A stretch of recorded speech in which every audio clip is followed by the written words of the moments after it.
Welcome to Dumpster Fire Garage, possibly the dumbest automotive channel in all of YouTube. Oh, no, wait, no, that's not what I do. Never mind. This is a 2012 BMW 328i X-Drive, and today we will be reviewing its quirks and its features. No, wait.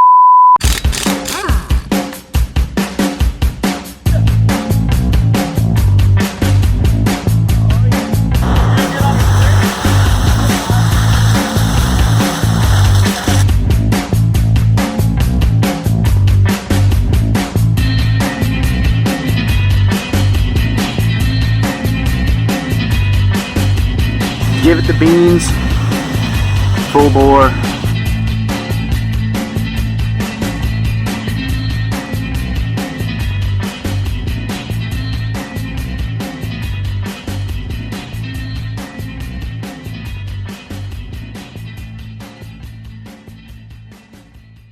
All right, that's more like it. Welcome back to Dumpster Fire Life. Glad to see my YouTube family again. And as I had mentioned previously, we're going to take a visit with the dumpster fire that shall not be named. She's got the adaptive, direction changing, elevation sensing, angel eye headlight system. HID, don't you know? Guess what? Those bulbs are expensive. 17-inch wheels, not staggered, because it is all-wheel drive. 4-wheel disc brakes, traction control, all the goodies. It took me months to find this thing. I bought this vehicle in late fall, early winter of 2015. My previous Jeep was nearing the end of its life, and I needed something to work out of. Work out of, you say? What do you mean you work out of your car? Well, back then I did. That was in the days when I was a territory manager for a beer distributor. And I actually, I made BMW money. And I dealt with clients who were major buyers for corporate restaurant chains, corporate grocery stores. So, you had to uphold a certain image. Part of that upholding an image meant needing to be able to pick up someone who is a big shot, high dollar muckety muck for one of those corporations and take them someplace. Go out to dinner, go out to lunch, take them to a big beer bash at a beer festival. And you had to be able to do it with some style and class. A lifted Jeep wasn't going to do it, but you also didn't want to go overboard, because if you did, they thought you were trying to be better than them. There were two reasons I fell in love with this car. One, the interior. It's classy. It's not trying to be overblown and extra flashy with too much chrome and billet and other doodads all over the place. It's comfortable. If you're a tall dude or gal, I think you could probably be 6'10" and still drive this comfortably. I am sitting with the seat now all the way back, and I have to extend my knees straight, and I'm 6'1" to be able to get to the gas pedal. It's got all the features. I mean, heated seats, heated steering wheel, navigation, automatic climate control for both sides of the car, the premium upgrade leather kit, the walnut is an option. When you are driving, slap the stick over, it goes to sport mode, changes up the way the car shifts and drives, and you can manually shift up down the gears. It's got all the voice activated stuff.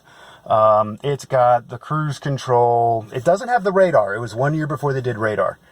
And this is historically one of the reliable BMWs. But I'm guessing we might need to take a drive just to see what's going on here.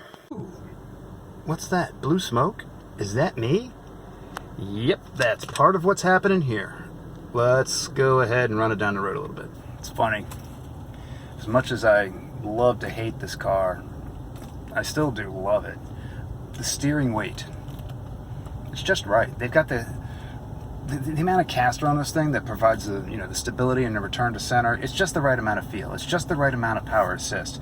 I've driven the newer electric power assist BMWs, and they're soulless. They feel like nothing. It's like, oh, I'm riding around in another Honda Accord. Which, don't get me started on that 4-cylinder motor. I don't know if it's a good motor or not. It makes plenty of power, but I can tell you right now, it vibrates, and it sounds like you're driving a Toyota Camry or a Honda Accord down the road, and it does not feel like BMW. BMW is defined by that smooth, linear, torquey mid-range inline 6-cylinder that they supposedly spent the better part of a century developing, refining, and perfecting. Let's see what happens when we punch the gas real quick. Okay, now that we're by ourselves, it's just me and you. Don't worry about it. Go ahead and romp on it. Ready?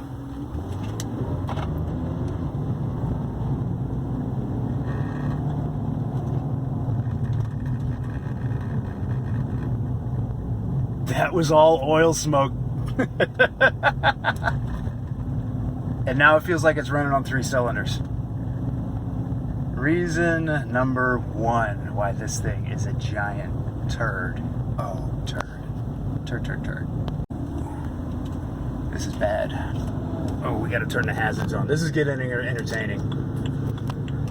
I need to find a place to turn this thing in and get it turned around. This is not good. I'm glad I'm not more than 2 blocks from the house.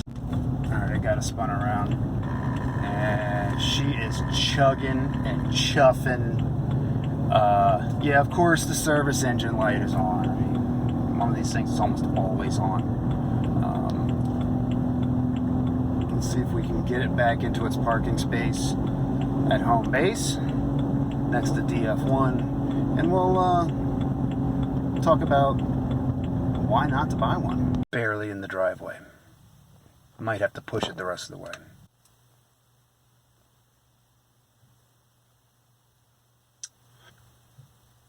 Five of reasons to never purchase a BMW. Number 1. Much like Mercedes, they were once a well-engineered, reliable, dependable workhorse of a car. W123 chassis Mercedes. Great cars, 240Ds, 300Ds, 300TDs, those guys. What is it, the W126 that came after that, which was a little bit bigger, or maybe it was the little 190E. Those were all solid cars. They weren't overblown with technology. They didn't try to make them into something they shouldn't be, and that's why you still see them. Some of them 40 or more years old, chugging up and down the road, still getting between 25 and 35 miles per gallon, and they got 500,000 miles on them, and the engine's never been open. They were good cars. Same thing with mid-80s 5 Series cars, the little tiny early, was like the E30s. As long as you don't mind tinkering on a car as an older project car, because that's what those are going to be at this time, those were the golden era of BMWs. Now, I think it's a shell of its former self. Engine durability. Do you know anything about how engines are made? Usually you have an iron block and an aluminum head. Or you have an aluminum head, an aluminum block, and that aluminum block has an iron cylinder that presses into it as a sleeve. That is where the piston travels up and down. Iron is harder than aluminum. It lasts longer. Unfortunately, in recent years, BMW, in chasing, the mystical lightweight status, specification, whatever, they've started casting aluminum blocks that are a magnesium alloy, which, okay, cool, that's good technology. That's like race car technology. Did they put an iron sleeve in it? No. What the hell are they thinking? They put Nickel cylinders into these things. Now, if you don't know what Nickel is, it's like a nickel silicon plating process, kind of like chrome plating. It's what they do to little throwaway motors like 2-cycle chainsaws and weed whackers, because they don't have an iron cylinder in them. They just got the little aluminum sleeve, okay. And when it burns up because it's just a chainsaw or it's just a weed whacker.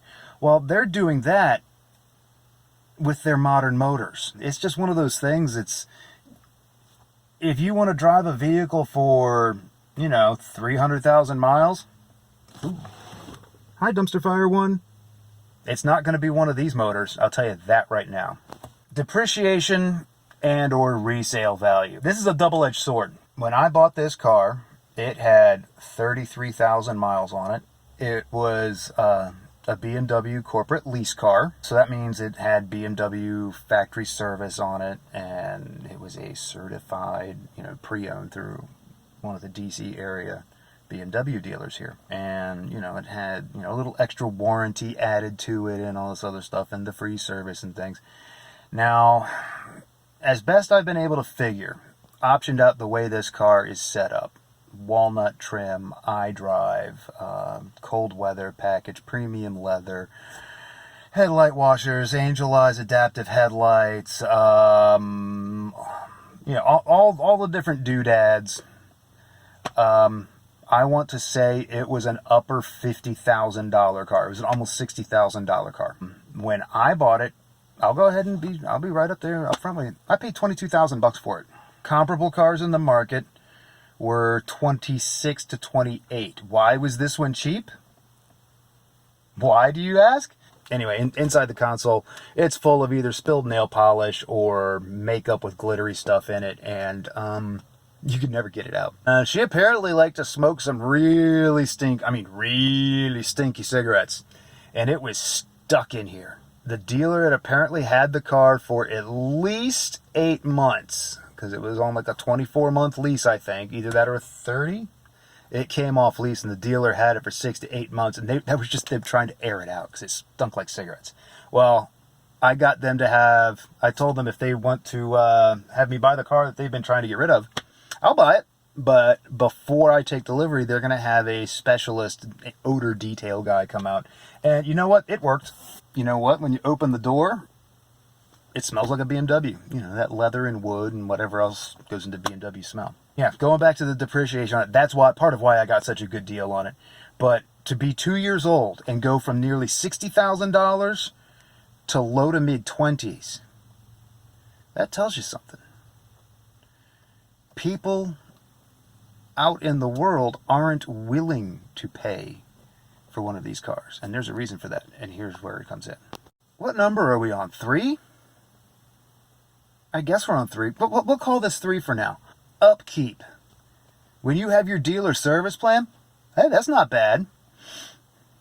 When the car tells you, hey, I'm due for service, because the little screen pops up and goes, bing, your BMW is due for service. You can literally push the button in the car, talk to the dealer, set up an appointment, drive in. They know you're coming. As you're coming in, they have a license plate reader that reads the license plate, opens the garage door, you roll in, and someone greets you. Hi, Mr. Dave. We're so glad to see you. I understand your car's due for service. And in some cases, depending on the car, they'll take your key and they'll plug it into the computer, and it'll read what's on the car. It'll tell the car tell the computer what's up with the car, or what it's due for, as far as mileage and things. That's great, because it's included. And you know what they do? Oh, look, you need to get back to work, or you have a meeting in an hour and a half. Here, let me put you in a new 428 or whatever it is, or 430 convertible, or here, take this X5. Here's a 2 Series M Sport. Try driving one of these if you like that coupe. That's a nice little perk. I dug that. But then you get down to, okay, I am now outside of my factory service warranty period. I need to go get an oil change. That oil change is going to be almost $200 most places if it's done right, which means when you take it in for that periodical service, that's the oil change, that's going to be engine air filter, cabin filter, oil filter, and what is it, like 8 quarts of oil for this thing, and it's a specific oil you have to use for them. And most places, by the time you're done with that, especially if you go to the dealer, that's going to be $200 minimum.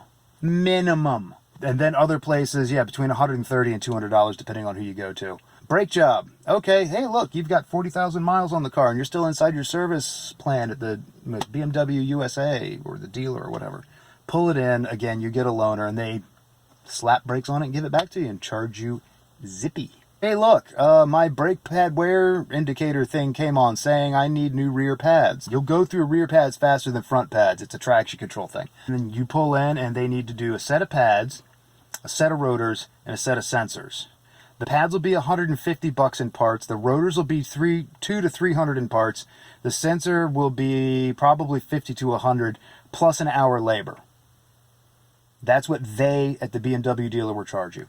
There are plenty of shops who can do it out, you know, independent in the world, but that's what a BMW dealer is going to charge you for the rear, and then probably the same or more for the front. They're known for, you know, needing 50,000 mile water pumps. Different platforms are known for, hey, look, 50,000 miles, got to put a new fuel pump in it. 100,000 miles, got to put a new fuel pump in it. Oh, ask me how I know about that one. Go ahead. Okay, yeah, you in the back? Yeah. Yeah, I did have to do a fuel pump. And with the fuel pump came a fuel pump module, which is a separate computer because you've got little computers all over the car that talk to the big computer and tell everybody what's going on. And then, yeah, it controls the fuel pump to run the engine. I would be driving down the road and it would just go, oh yeah, by the way, fuel pump's not working anymore, beep, and turn the car off. Riding down the highway, on my way into the city, going to, you know, have one of those meetings with one of those buyers or to talk to, you know, a bar owner or somebody, and 70 miles an hour on the interstate, boop, no engine, slap it in neutral, no power steering, no power brakes. Pray to God you can get your butt to the side of the road without getting flattened. Yeah. You know how much that cost to fix? $2,500. Thanks, BMW. Heck, it was getting toasty in there. So I had to get out of the car. The lines. The lines are gorgeous. Man, I'm going to end up turning this into 5,000 reasons to not buy a BMW. But yeah, basically it comes down to service and reliability. Service and reliability. It corners well. It rides smooth. The stereo is great. The seats are awesome. But what the hell is going on here? What is up with this? This thing has been, for the last 2 years, just blowing paint right off of it. The entire passenger side. The clear coat said, nah, I don't want to be clear and I don't want to coat anymore. I have no idea. Now, I do know, I'll admit, this fender, this guy right here, I had him replaced because, well, Bambi jumped out and got bounced off the corner of that fender and the headlight bucket. And, yeah, that happened. The wheels are crack prone. The slightest of potholes, you can crack the inner lip on them on the inside, and next thing you know, you've got leaking air and you don't know where it's coming from. The run flat tires that these things come with, I think, are actually dangerous. In the sidewall, right through here, there's an extra reinforcement that runs and wraps around the inside and helps the tire hold its shape as it loses air pressure. So, oh, I ran over a nail, my tire's gone flat. I can go ahead and drive to the gas station because it's a run flat. But what happens if you come over a hill out in the countryside and, ooh, there's a pothole in the road, and that stiff piece is forced this way, it scissors itself over the edge of the wheel and slices the tire open. Ask me how I know. 3 tires in 4 months. Now, one last major gripe about reliability. There are certain things which wear out. That thing, it needs a new rear wheel bearing. Shouldn't be the end of the world. Dumpster Fire 1, I can do, you know, the front axle wheel bearings, which are drive bearings, just like on, you know, the Albatross, whatever we're going to call it. The bearing itself is 80 or 90 bucks, and I can do it in an hour's time. To do this, you need special tools that only BMW dealers can supply or purchase or have access to. And it's a $2,500 job. Guess what this turd needs? Yeah, needs a right rear wheel bearing. What are we going to do about this thing? You know what? This was supposed to be a 5 list. I think it might be just a screw this car list. See here. Paint, engine smoke, brakes on all four corners, tires on all four corners, wheel bearing. Those are the 5 big things wrong with this one. Everything else works. The air conditioning is great. Interior is wonderful. Stereo, nav, all that stuff. It works great. But I got to figure out what to do with it. Should I jump it off a cliff? Should I just drive it to CarMax and pretend my name is Tyler Hoover and see what they'll give me for it? Wash my hands of it now that I don't owe money on it? Hell, I don't even have it registered right now. What did they give me?